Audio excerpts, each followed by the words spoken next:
Hey, who'd you talk to? What's going on? It's me. It's Mike Lepre, King Mike L with Legit Paranormal from legitfantasysports.com. Legitfantasysports.com deals with the paranormal. Now, when it comes to sports, I think Genius Kev, welcome tonight. How are we? How's it going, King? Good. Sunday night's my favorite show of the week. We wind down. We talk about some stuff we don't normally cover. So I'm very excited as usual. But it's 5:30 night. It's more like evening, right? Because on a Sunday, like when you had to get ready for school on a Monday, like what, 6:30, 7 o'clock, you'd start winding down. You'd have to take like a shower, like around like 7:38, right? Yeah, it's when the dread starts to set in. Probably 6:37. Yeah. Hey, and speaking of the dread, Kev.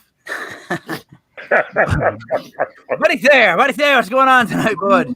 No, I'm very excited to be back. It was a nice, family weekend last weekend, but I'm like, I got nothing to look forward to on Sunday. I can't, have a reason to drink good beer, so I just drank good beer anyway, and I felt pointless. I need the paranormal podcast in my life on Sunday, so I'm glad to be back. Buddy, unfortunately, someone else with nothing to look forward to tonight. Brandie Wells. Brandy, welcome to the show. Hello. How are we tonight? No, awesome. you Good. All right. So I got 1,000,001 questions, Kev. I'm gonna start off by going first because I want to ask these. So you wrote. So I watched your video. I was reading everything I could read, but the one thing that stuck out was when you made a comment about having a hard time separating your life and this life. So Yes. so that's what I want to know more about than really anything, because I've heard a little bit of the prior stuff. Tell me what it's like dealing with what you have. So I am a clairvoyant, and I essentially see people as a field of energy and a human experience. And I really feel that everyone is connected in this way, but the more you practice, the better you become at something. And your intuition really is a muscle. And the more I have opened myself to the spirit realm, the more time I spend up there. And it's really hard to be down here. So I'm a channeler. I go into self-hypnosis in order to connect to higher self. So I'm connecting to spirit guides, past loved ones, guardian angels, past life. I step into Akasha, which is past life. Ooh, you haven't heard of that word. I saw that face. I've not heard of that word. Your Akashic record is actually a layer in your aura. So you've got your chakra energy system, and then you have your aura, and your aura actually has 7 layers as well. But the outermost layer is called the Akashic record, and it's what I call the history book of your soul's journey. And when you start stepping into the Akasha, you're actually stepping into past life experiences. So, Kev, Yes. I follow that, and I was, first of all, I'm surprised I followed that, because that was on the intelligent level, right, Kev? And on a Sunday at this time, it's kind of tough to keep up. But wow, so it's not easy. This is not an easy thing for you. well, I love what I do, but I have had a really difficult time lately separating my personal from my business, because it is my passion. I mean, I love what I do. And I think, when you love what you do, it's not work, right? So yeah. If you don't shut it down for a while, right? Like if you're talking sports here, you get a pitcher that's a great pitcher. If you don't shut him down every now and then, he's going to throw his arm out. That's just inevitable. So you keep going, doing what you're doing, you'll get whatever it is, you're going to throw it out. You're going to throw out your angelic healing. You don't want to do that, I don't think. So maybe shut it down. Well, I do. I have to say I have some rituals for myself, because at night I used to be inundated by spirit. Like as soon as I go to sleep, I was having visitations all night long. And it was for the loved ones of people who are booking with me. I serve about 4,500 clients a year. And spirit knows I'm just this wide open channel. I'm sure you guys have heard of the term like a ghost magnet. Yeah. Now, someone who naturally draws spirit, that's me. So I'm constantly being inundated by the spirit realm. So I am in control. I am very protected, and I've really learned over time how to open and close my energy field so that I'm not losing my frickin' mind. I'm going to be honest with you. It is a lot once you're open and a true channeler. So how do you shut it off? How do you shut it off? So I actually have an opening and a closing ritual. And many people, when they hear it, they know. I do it when I go into paranormal investigating.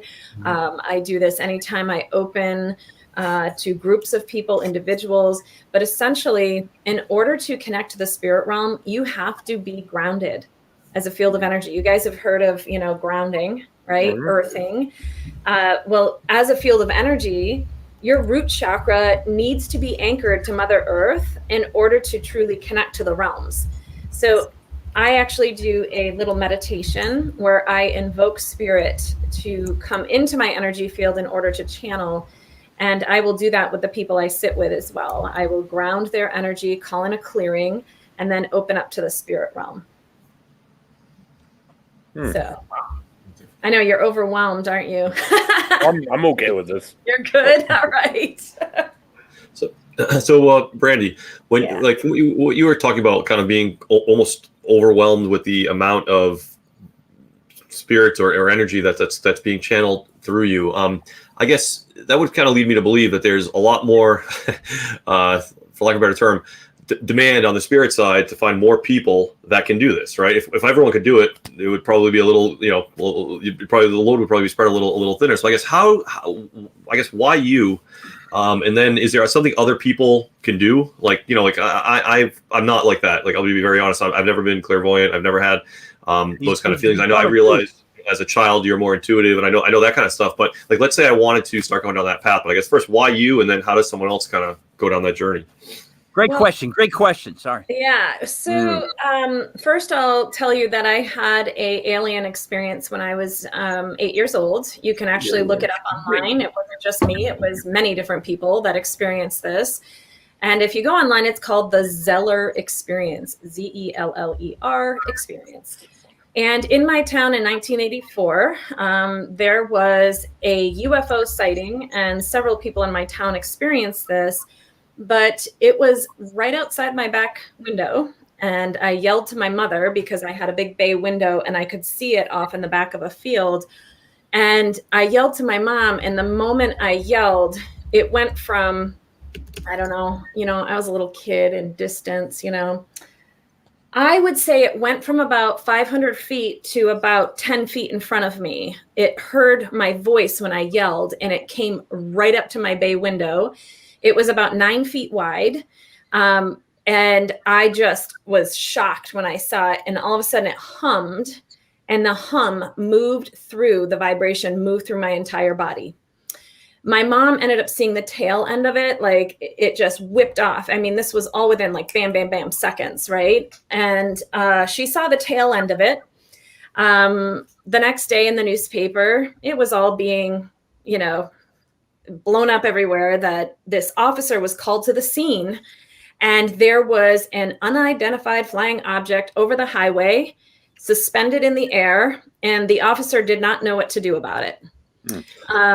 And yeah, so long story short, that night I closed my eyes and I could leave my body and come back.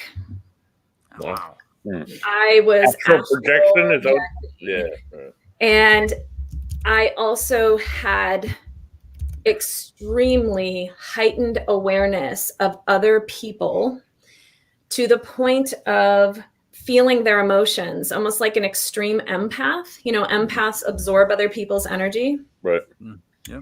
And I knew what kids were hurting, what kids were abused. I could hear people talking all around them. I honestly thought I was losing my mind.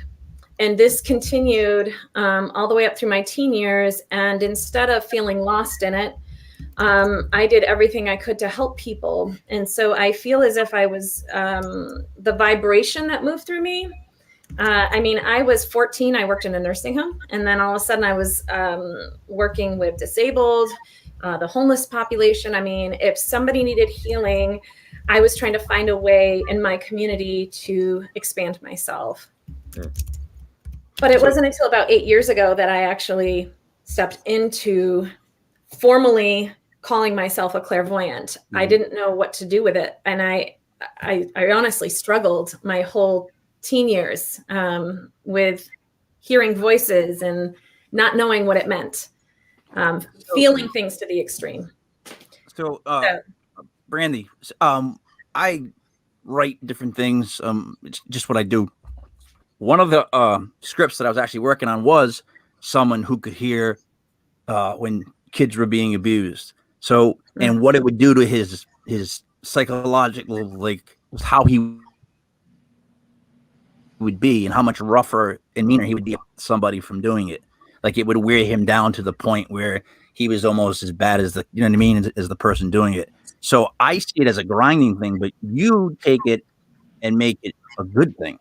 Like you ride the wave as opposed to, I guess, feeling like how can you, why do we get called to help people? We're just channeling the divine and higher source, higher consciousness. That's all we do. We're all just puppets to the realms. Honestly, we think we're so brilliant. You're just channeling spirit all day long, all of us. So, and as far as Kevin, you were asking like, how does someone expand this? And you were saying you were right. You write. Writing is actually channeling, right? I do teach people how to ground, clear, open their energy to the spirit realm, but channeling is actually a form of moving into higher consciousness. So that's why so many people strive to meditate and have a still mind. When the mind is still, it is open. And that is where real, true, higher consciousness, which is the place of all knowing, enters in. So it's really about creating a clear space in your mind in order to channel or open yourself. That's why I love my dogs, because my dogs could be worrying about something 1 second, and then they just turn and lay down as if they don't remember anything, and they just keep. And I always think if my brain could just get to that point with the dog turns and he goes, I don't know why I'm here. I'm laying down, and then there's a calmness. You're like, wow, that's what I want, right? No, that's what I want. But yeah, I hear it. Well, animals actually vibrate higher than us. That's why. Did you know that? I would believe it, but no, I did not know. We are, as humans, supreme beings, but we are not. The animal realm and nature vibrates higher than us. And that is why animals have a knowing. And I mean, really think about, do they worry? Do they stress? No, humans do, because they are a lower, thicker vibration. They don't trust. They have to learn and navigate the world, where animals just trust. They know, they have a knowing because they're connected to higher source. So. Is that why you hear stories like if there's like impending earthquake or something, like animals will leave the area? Oh yeah, first? Yeah. This is or that the story that you hear that the guy who dies and he has a dog and the dog goes and like lays in the cemetery where the guy is buried every day. You know, like. I'm sure you've read the story on Facebook and you see it a million times. Like the dog like responds to certain things like that. Like they know. Yeah. I'm a dog owner, and I had an old English bulldog that passed away just about a year ago. And at the time, it was the other one was a pit bull. She was a 2 at the time. Now I have a different. Anyways, the thing is, like, dude, when you're in pain, they know it. Like my dogs would come and lay right next to me when I was in pain only. Like after I had the surgery on my stomach, they wouldn't stop like hanging around that side of me because they knew something was wrong on a level that no one else really knew what was wrong. You know what I'm trying to say? Like, so that I believe that. I would, Kev, don't I always say dogs are better than people? Like, it's one of my biggest things. Like, I prefer dogs to people any day of the week, actually. Sounds rotten, but true. All right, buddy, what is your beer of the week? I know you. Oh yeah, my beer of the week. I've been sipping on it the whole show. You know. So yesterday, I was able to take a magical journey with a good friend of mine, a friend of yours, Mike, a guy that you know, we all love, Bill Sutherland We went to a magical place called Treehouse Brewery. I don't know if you can see that. That's my beer, King Julius. That's one of their flagships is Julius, so they made a King Julius, which is an enhanced version. And basically, it tastes like orange juice and with a little bit of alcohol in it. But it just tastes like it doesn't taste like a screwdriver. It tastes like an orange juicy beer. It's the best way for me. So I'm immersed in juiciness and haziness and hoppiness here in Smithfield, Rhode Island. I got a dude. Look. And I'm really loving the background. What's the name of the company again? What's the name of the company? Treehouse. What's the name of the company again? Treehouse. All right. Treehouse. You should apologize to Treehouse for saying orangey, whatever. You made it sound like Tang. No, it's no one wants to drink Tang. Cold Tang. Orange juice in the morning, Mike. It's like, oh my God, this is so delicious. I want to pay $124 for a case of beer, and that's what I did yesterday. But anyway, back to Brandy. I'm not much of a beer drinker. Brandy, did you ever drink a screwdriver though? You know, I really am not a drinker. I don't need to drink. I'm in my own world already, okay? That makes sense. Lightweight, I am telling you, here's a funny story. I decided, let's go out for my birthday and I'll get a drink. I get a martini. I had 3 sips of the martini and I couldn't even walk from the bar to the table. I'm not kidding you. I am a cheap date. Wow. That's not good. I like a good hard cider once in a while, but I am not a drinker. I seriously don't need it. I'm already up there. Don't we drink to let go? You know, I don't really need to. I'm good. I'm good in life. You already let go. Yeah. Buddy, all right there?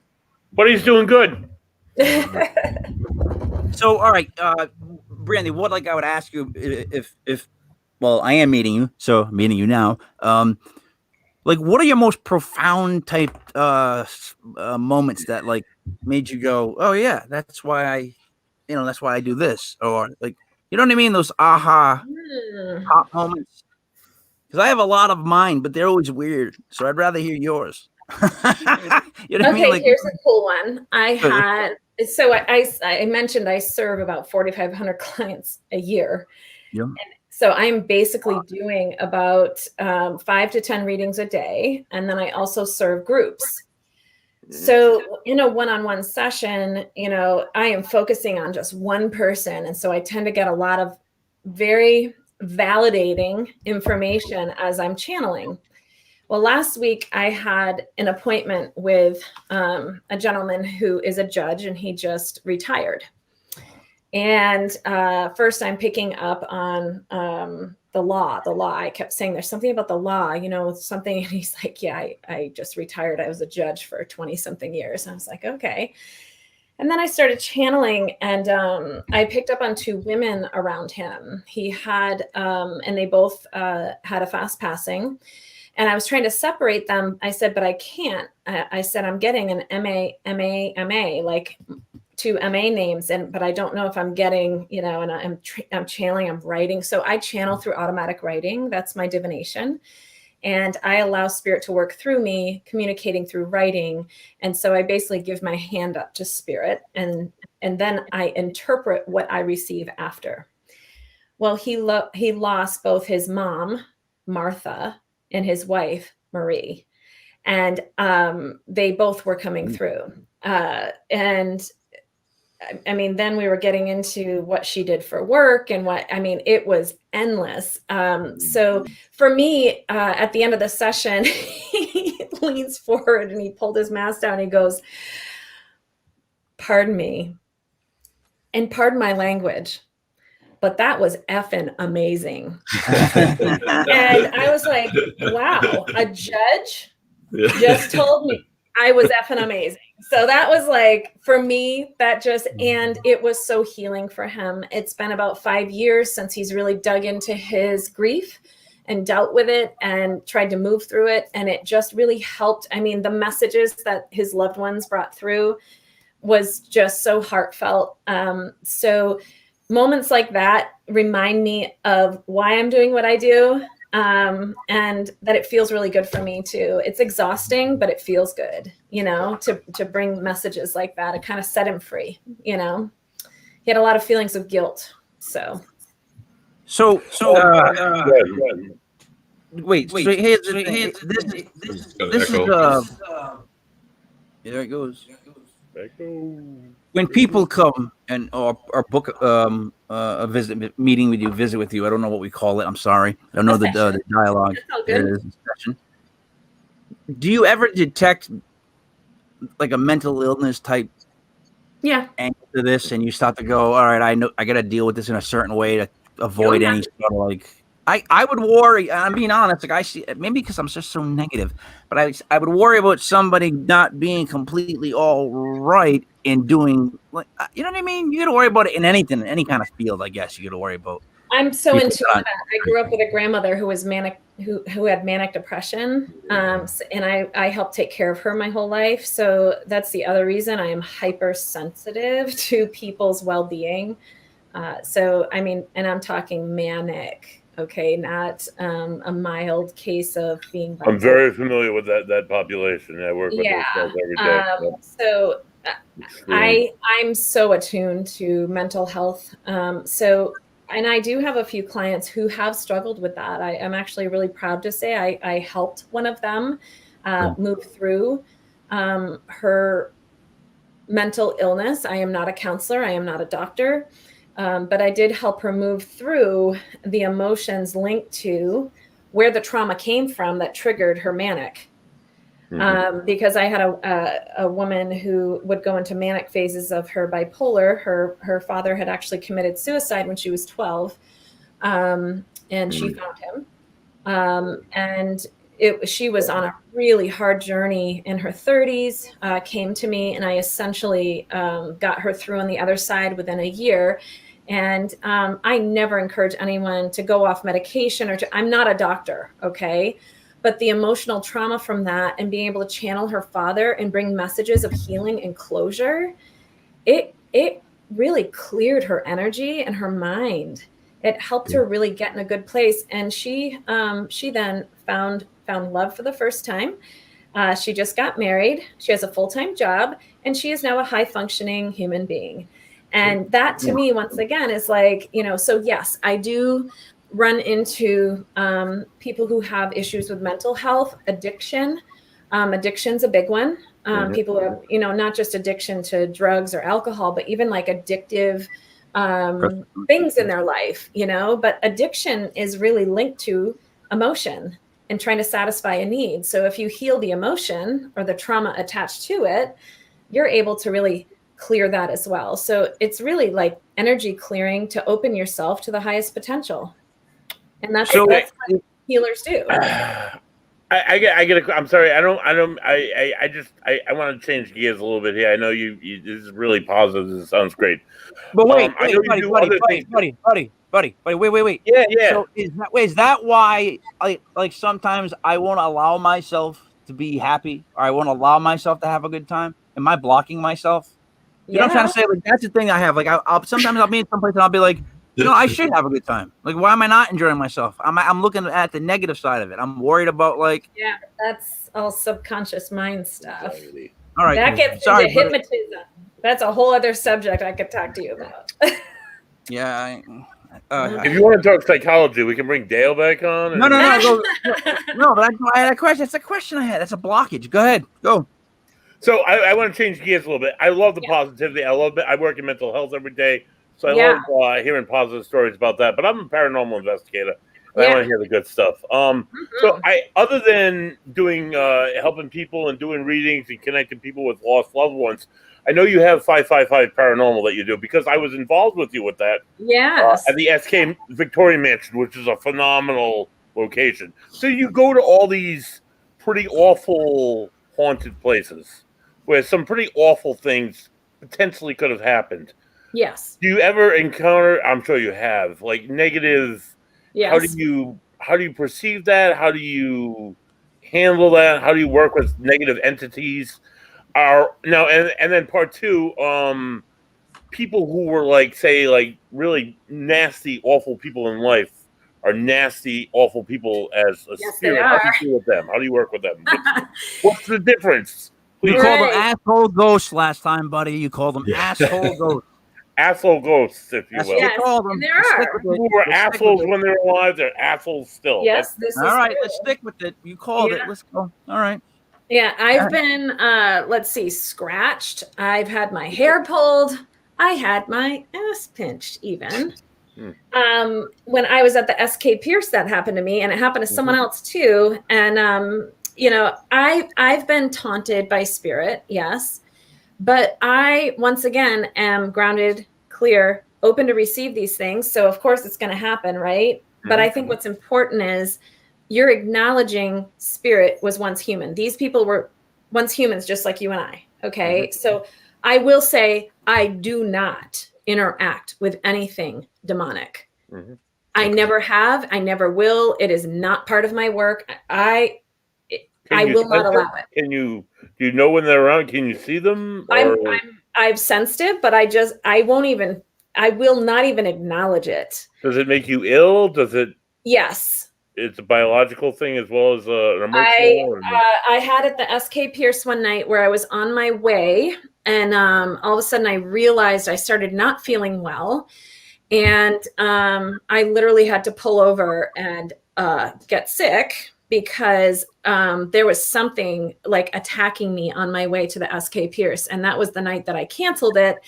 And I found out that 3 other people were having the same experience. They were having dizziness.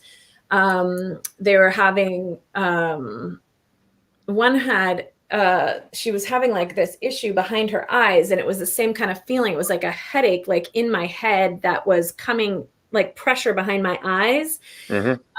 So, you know, I have had experiences with negative energy, but I always see that as spirits agitated. They want to be heard. They want to be known. They have something unresolved. So I do, you know, when you're in a location like that, you know, it's investigated constantly. I mean, I call that a paranormal playground because people are just constantly interacting with spirit there. They expect it. They get used to it. They, you know, I mean, it's different. On both sides, the spirit world and our world, we expect it, they expect it. Yeah, it's like, you know, so it's just an open, it's basically like an open portal to the spirit realm. So it's different than when you go to a private case that actually needs resolve. Right. You know, we're not going to resolve anything at the SK Pierce. They don't want to. Right. No. But it's what I believe is the perfect place for schooling on your own abilities and working with equipment. And, you know, I mean, it's entertaining. It's such a fun social thing too. Yeah, I was touched there. I felt it felt like a finger on the top of my head. We were in the room next to the nursery. I captured it. It was a music box. It's 4 notes. Yeah. And we all heard. Some of us heard it with our ears. It's like, whoa, what's that? And you could hear it on the place. There was nobody else on the entire floor. It absolutely blows my mind. Places like that are like super active all the time. Right, but they don't want. I mean, even the owners, they don't want closure. So I do struggle in one way with that. So I'm always just teaching people to be respectful, honor that these were people just like you and I. And if I pick up on that agitated energy, I want to know why. Like, why is someone angry or frustrated or, you know? Like, don't treat them like pets. Yeah. Right? Like, don't treat them like a pet. You know, you want to keep it around, like Kev, which makes no sense to me. Like, you want to keep it around. If you can get rid of it, get rid of it. Right? And secondly, you just reinforce, I think, what scares us to death in the fact that sometimes spirits, negative spirits, can get attached to you. Yes. It follow you home. That's the most terrifying thing I can think of. Yeah, that's awful. I have something really funny about that. I went All right, to. good. I hope it's funny, but not scary. No, it's funny to me, not to my husband. I went to an event. It's actually a museum. Art museum in Concord, New Hampshire.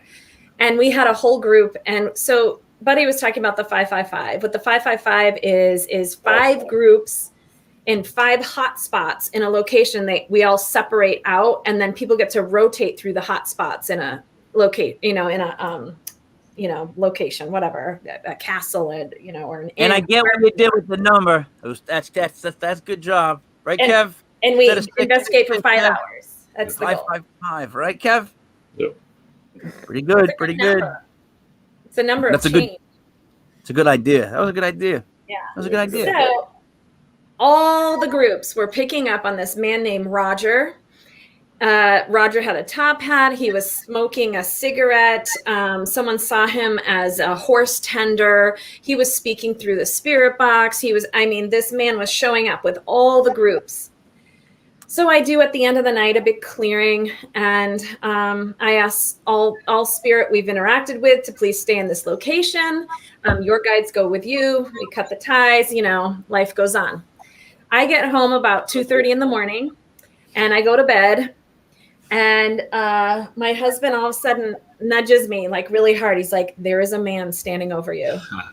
I'm like, "Okay, can you describe it? Because I don't see it." Like I was shut off. Like I'm exhausted, not interested. I know that feeling. He's got a top hat. That's what he tells me. And I'm like, "Well, that's your issue." And I rolled back over and went to sleep. My husband was like, "What the hell was that? I don't know why I saw that." It was kind of funny, but to me, I thought it was. But he stays with you. And he stays with you, even though he sees a top hat. I ended up doing a sage, a cleansing in the morning, but it was just really funny because my husband is open to my work. I've been married almost 24 years, but he doesn't want to go on an investigation. Oh, really? No. Oh, that's interesting. Yeah. So what is like dinner table conversation like? I have 4 children that are all open. Oh, okay. And my husband is too, and that's why he won't investigate. Mm-hmm. He would kill me for saying this publicly. Yeah.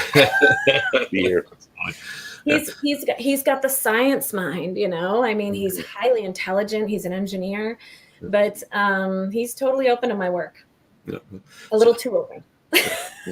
So Brandy, I want to go back to something you said a little while ago that was really interesting. I hadn't heard it put this way before. You said basically there's some spirits that they don't want to go. They don't want things resolved. And it seems like once you said, you start putting all these pieces together, like the Conjuring House, the S.K. Pierce house, like I forgot the East Greenwich Armory, like all these places that we hear about that are hotspots. So it's really, so if you happen to buy, a place like that and you don't know about it, is there anything you can do? Like, let's say Mike happens to buy a new house and he was duped into not knowing that the place is a hotspot and he's terrified of it because he would be. What are his options? Is it just run? Does he have any? So I live in an 1840 farmhouse. Yeah. And when we first moved in, there was a woman here and my whole family saw her. I felt her. And it turns out that we would only see her when they were doing homework. She was the school teacher in town for 30 years and lived in this house and died in this house. So we basically honored her, did a cleansing, and my entire family asked that she does not make herself known anymore. And we have not experienced her since. Spirit, you can't remove spirit from a place. That's their own, just like we have free will, they have free will, but you can be at peace with spirit in your space. You also can, and I've done this, where when I investigate a private location, you can anchor the spirit to the land instead of the home.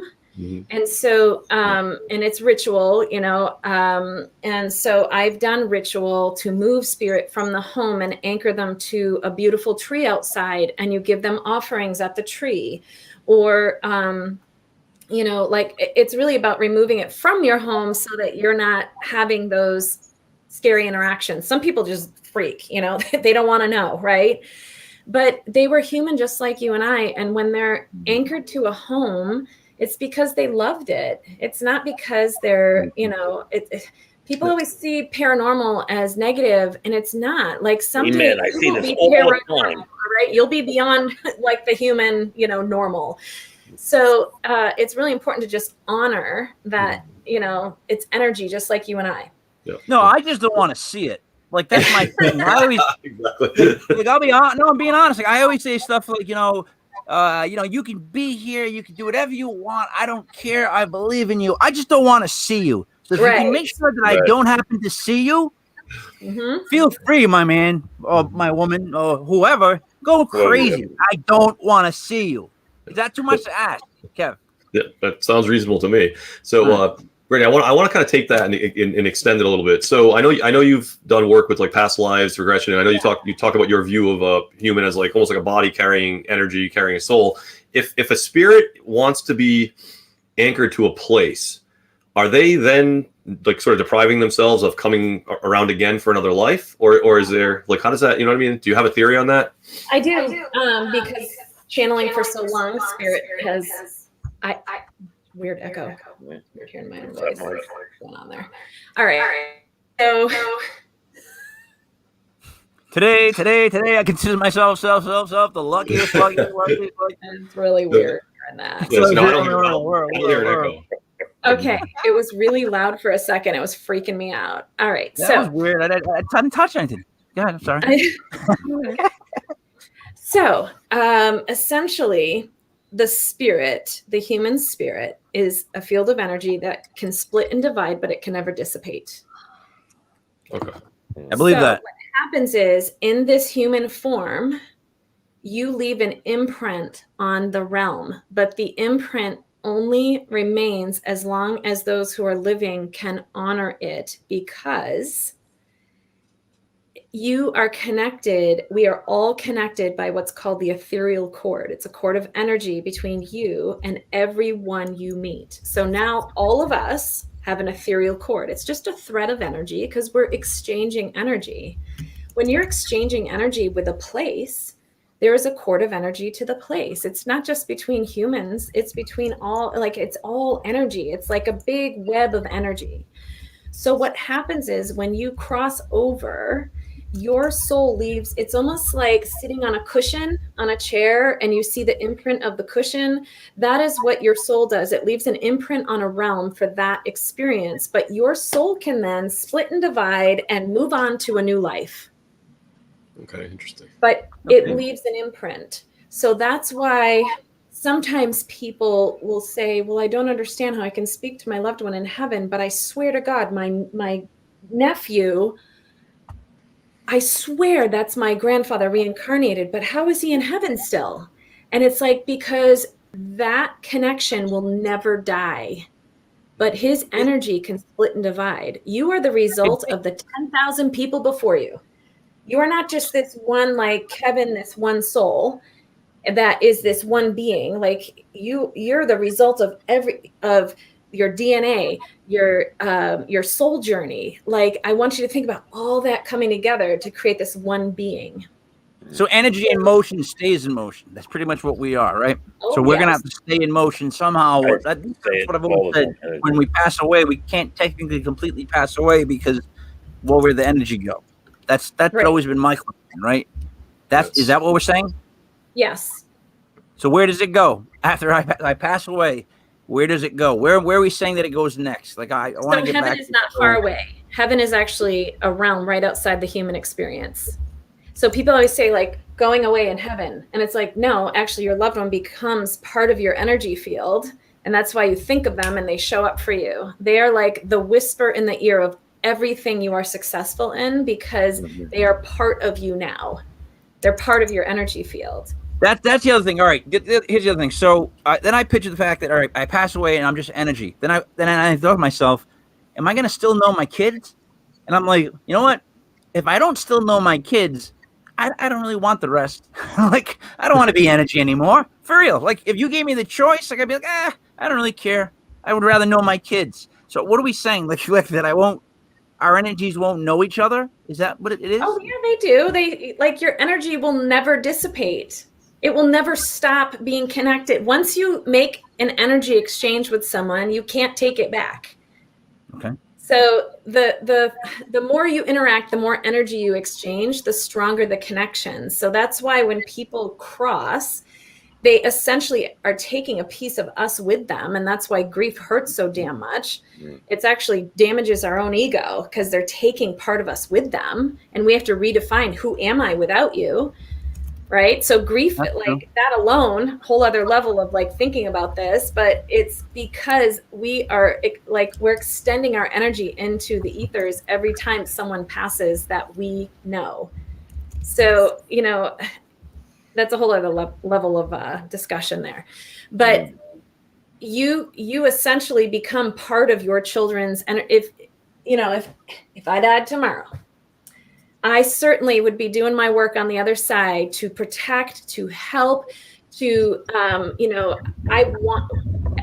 we want humans to have the best life they can while they're here, right? I mean, when you're in heaven, you've got no heaven, just a realm.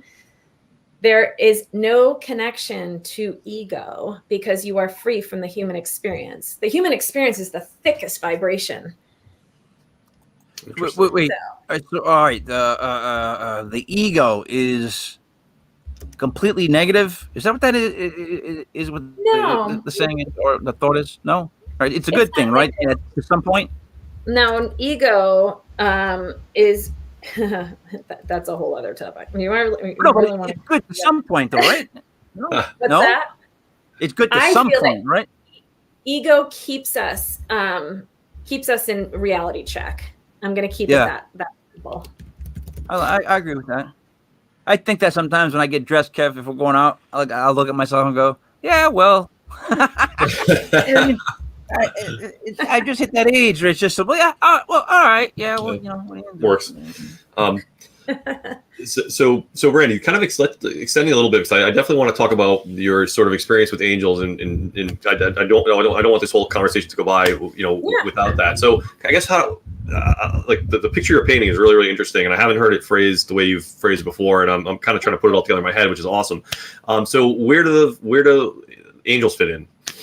So deities are the highest vibration up with God energy. But the angels are here to help us. And I always tell people, if you could learn to get to know the archangels, they really want to help the humans. So if, for instance, everyone knows Archangel Michael because he is the ultimate archangel as far as protecting, cutting away our fears. He works with all of the healers to help them become better healers. He really is the ultimate protector. But there are many, many different archangels.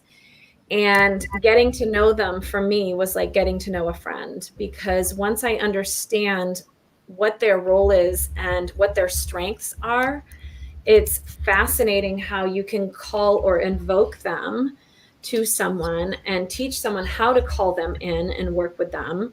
But they, the archangels, the reason I like working with the archangels is because they are not tied to any denomination at all.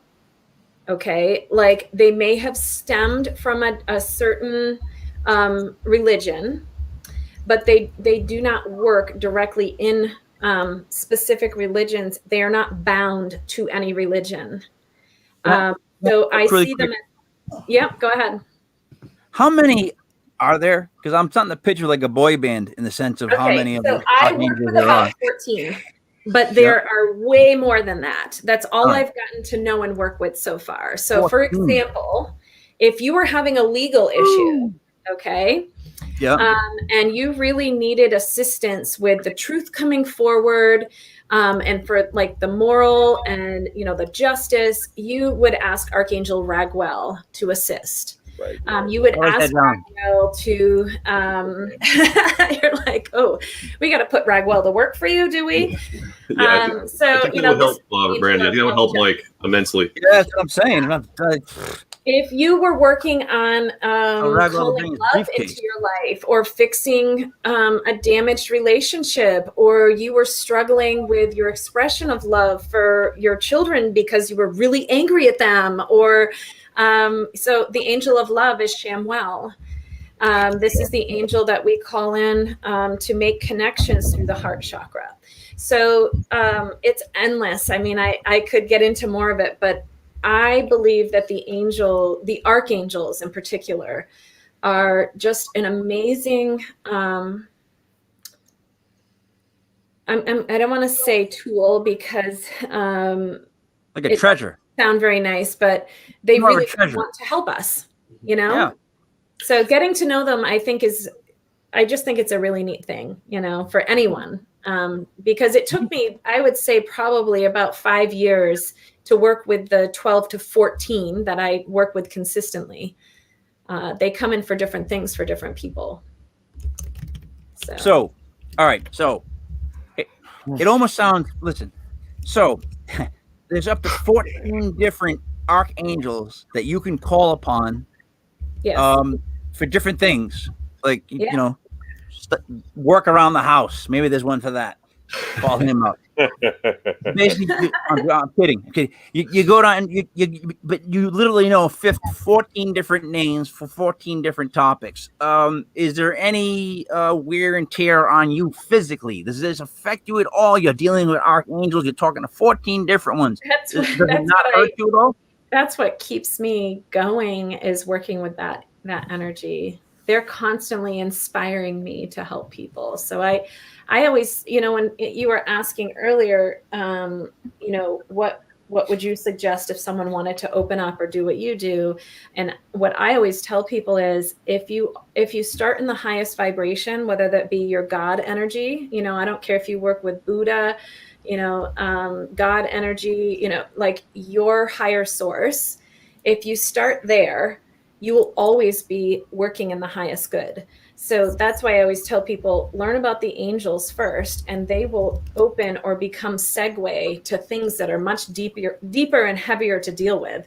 You know, you don't want to just, I deal with some heavy stuff. Okay. Most recently, I had a visitation from a young man in spirit who had drowned. And the next day, the family reached out to me, and I had already had the vision that he came to me. The family asked to book an appointment, and since he already came to me, I refused to take money for it. I ended up working on the case, and it was a body recovery.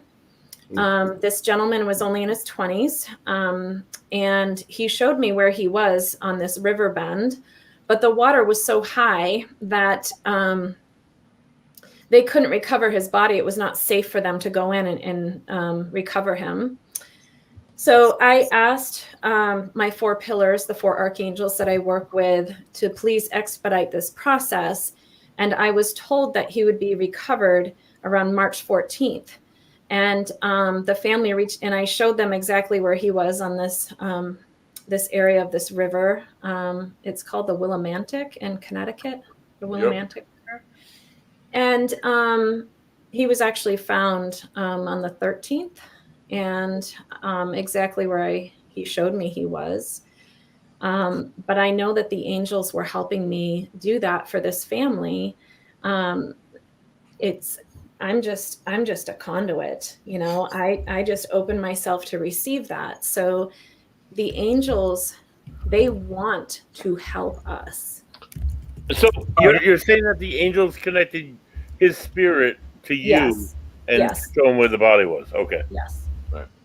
No, what I want to know is how do the people, his family and whatnot, treat you after this goes down? It's the 13th. He gets found, and they turn and look at you, and they're like, "What?" Because I would be like, "Oh my God!" You know what I mean? Even more so than everything else. What's interesting is someone came in my store. The woman came up from Connecticut to talk to me and told me that what happened, and I started crying because he came to me. I saw the whole thing in my mind, in my dream time. I didn't know who it was for until they tried booking an appointment, because everything. But were they scared of you afterwards, or like not scared of you, but like nervous around you? You know what? I'm scared of me sometimes. I have to tell you, sometimes I get information and I'm like, what the F am I supposed to do with that one? Like, okay. I mean, that must be rough. I do cold cases. I was going to ask that.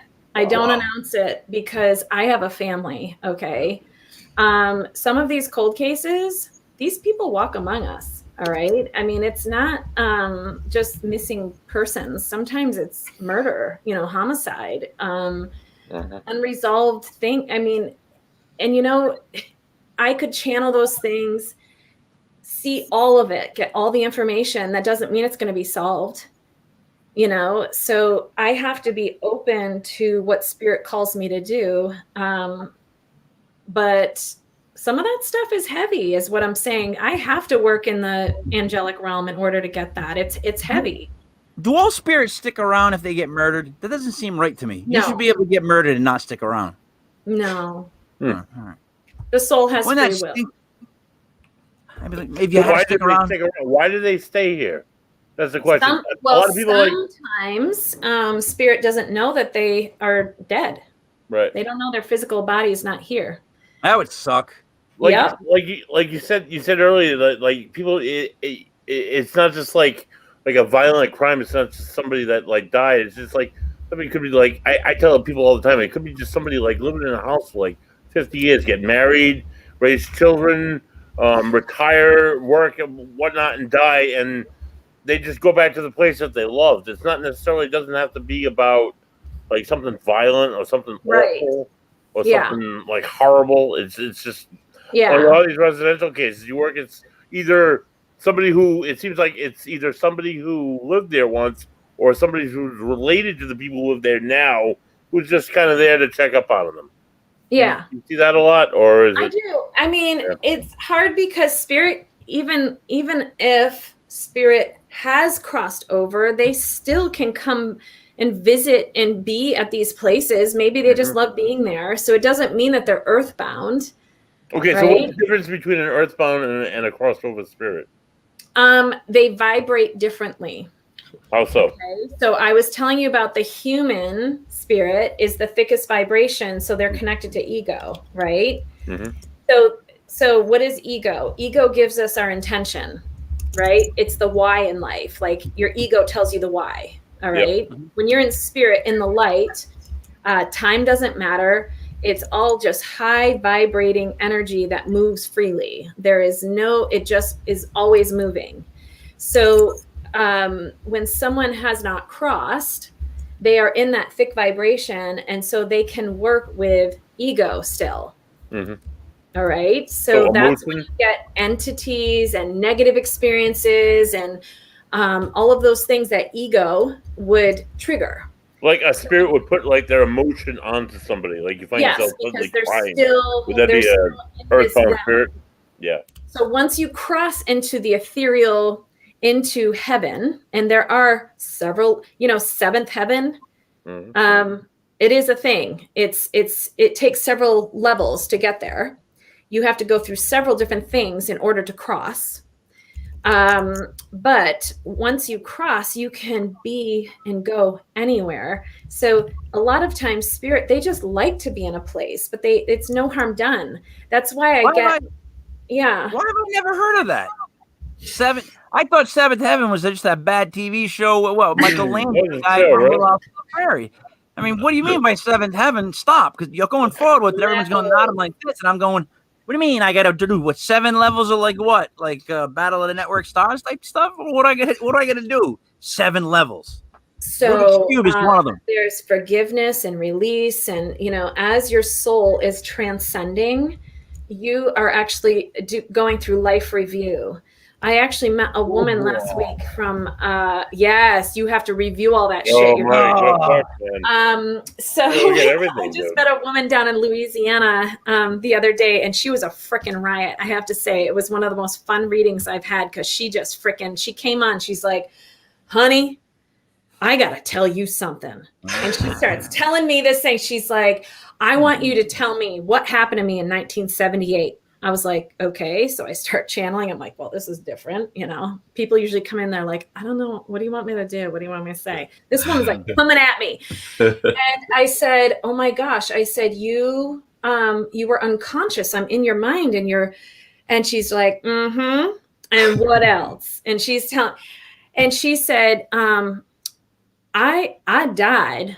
I left my body. I want you to tell me where I went and who that man was that was with me. I was like, okay, I can see him. I see someone trying to greet you. So essentially, she was on the operating table.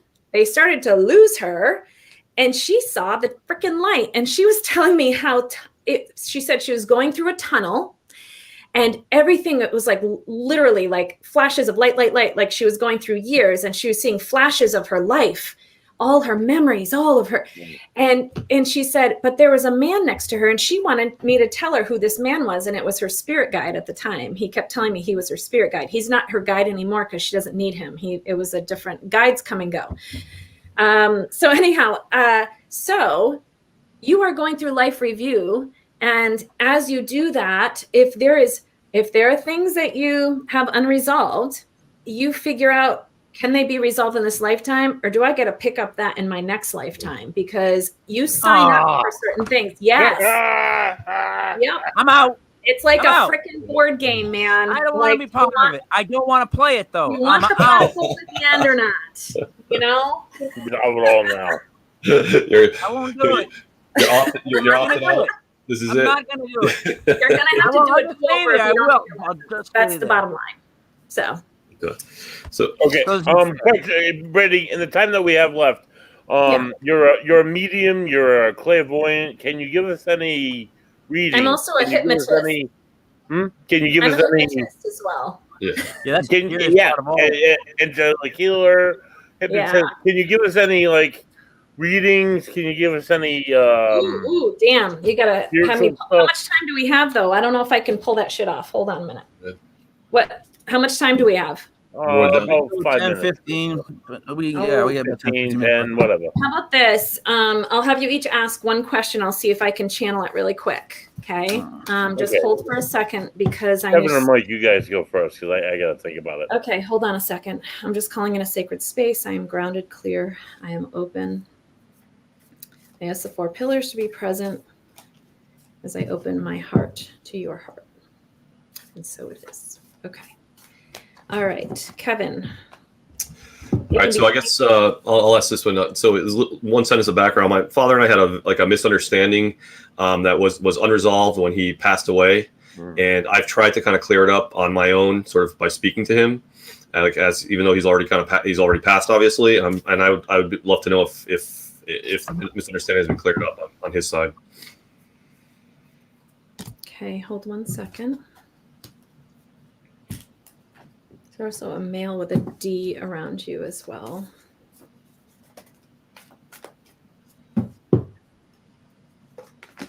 Okay.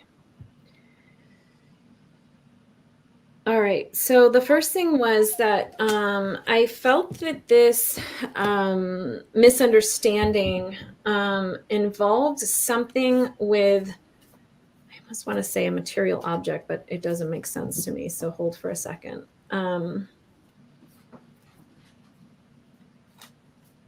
I feel it involves something like, I don't want to say, I'm caught between a material object like a property, but I feel like there was also a vehicle involved as well, that somebody else, that I feel like there was something with his vehicle as well that, but I don't feel that this is after he passed. Okay. Yeah. And also, can you validate that he had a sister? There's like a woman that I'm seeing that. Yeah, he had a couple of sisters. Yeah. Yeah, because I'm seeing. He just said he was disappointed in one of his sisters as well. That's interesting. Okay. It was more on the property side than the vehicle side. That's okay. I was getting one object, one property, but I just have to say, like, there's something where he's not he just corrected me. He's not disappointed in her. He's disappointed, and this has nothing to do with anything that you're talking about. It's someone who also the one that had a separation, and there's a the male that she was with, he's disappointed in him with how things went for her. Okay. Yeah, I could see that. And I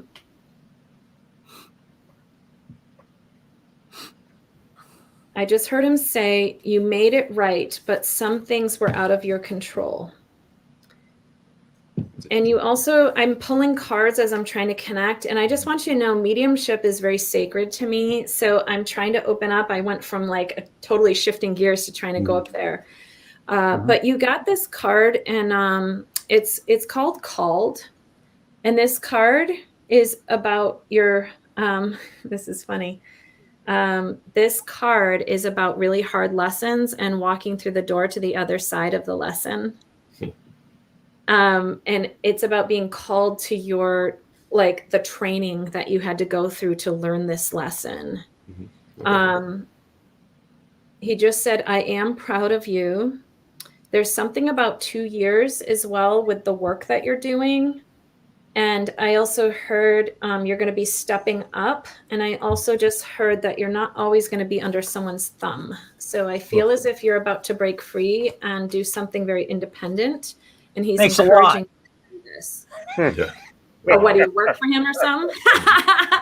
I'm just kidding. No, that's okay. Okay, so that last part is very, very, very relevant. Yeah. Very, very, very, very relevant. Yeah. So I don't want to take all the time. He's helping you with this, okay? So just know that he's helping you. Okay. Thank you very much. Yeah. Mike, you go next. I got to get another beer. It can be anything. It can be life purpose stuff. It doesn't have to Tell be. you what, no, I got to think. Ask my dad or my papa or anybody to go and get Ragwell, right?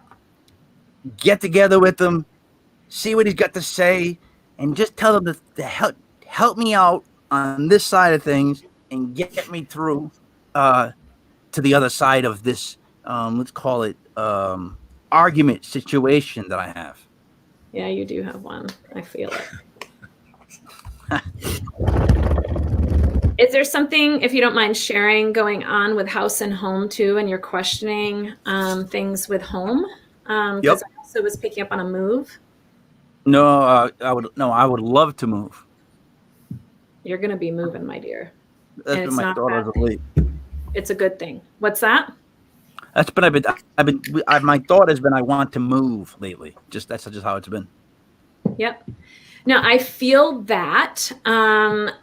When you were speaking, I also saw a female coming through on your left side, but this is a female connected to your mother's energy. And I'm pausing for a minute. You got this card, which I love. The answers you need are coming. All right. It's all going to work out. The month of June and the month of August, there are pivotal things that happen for you. But there is a move. I can't let it go. It's a good thing. It's your own free will. It's not forced. It's like, it is not until the spring of next year. I don't mind.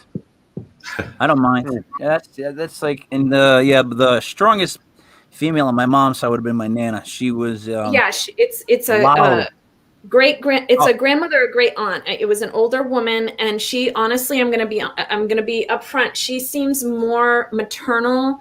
Like I feel like she understood you, and I don't mean to say more than your mother, but like you had a relationship that was different. And she acknowledges this. So you're talking about males in spirit, but this woman is the one who's coming through with this right now. This card came up for you as I was connecting as well. It's called the Breath of Cosmos. But what this is about is it's saying stop micromanaging the universe. You've got to let go and stop trying to control every element of this and kind of like surrender to it. Because it all works out, like we want to control everything. And this card's saying, stop trying to control everything. And what's neat is right after you got the I Remember card, and this is about your soul plan. It's like what I want to say that once you surrender, you see something, but then you also got the Earth School, which is very similar to what Kevin got. And this card is about, once again, life lessons, soul growth, study, and like really, I want to say, see this with hawk medicine. The hawk can see the whole field, or they can see the one little mouse. Stop focusing on the little mouse. it's time to see the big field. So you've got 2 pivotal months coming up, and then I feel like Spirit just said, then you're free. So I don't know what's going on with that, but there's something about being set free from something. Okay. That's fantastic. All right. All right, buddy, what's up? My question. So I live in a new space, sort of a new space, and not really a new space. It's a new space for me, I guess. And in the last few months I've lived here, I've seen many shadows. I know there's spirits here. There's no doubt in my mind there's spirits here. Who's here with me? Yeah, I don't really like some of the energy, I have to say, buddy. I feel sad. There's like kind of a suppressed feeling. It's not a bad energy. I'm not saying that, but there's a instant feeling of like sadness. Mm-hmm. So hold for a moment.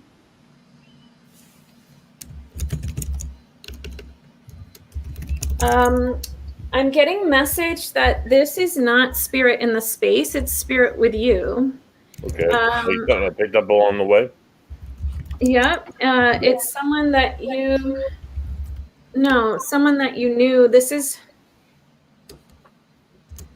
and I just heard the word, like, I feel unresolved within my own. So I don't know if this is someone that died too young or died.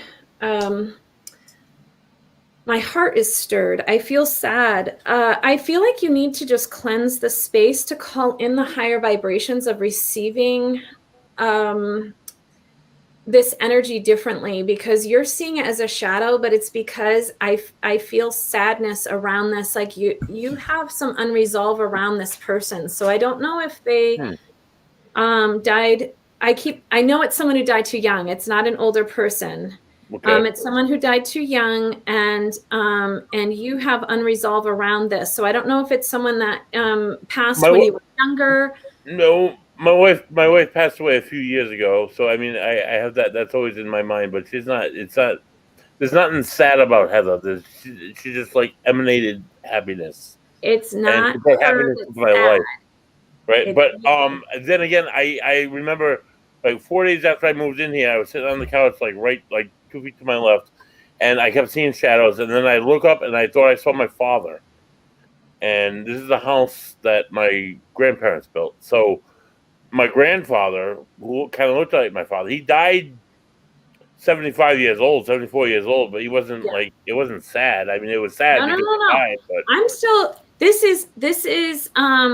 this energy, I know when you just said your wife, that is who is with you, honey. Oh, I totally believe it. Okay.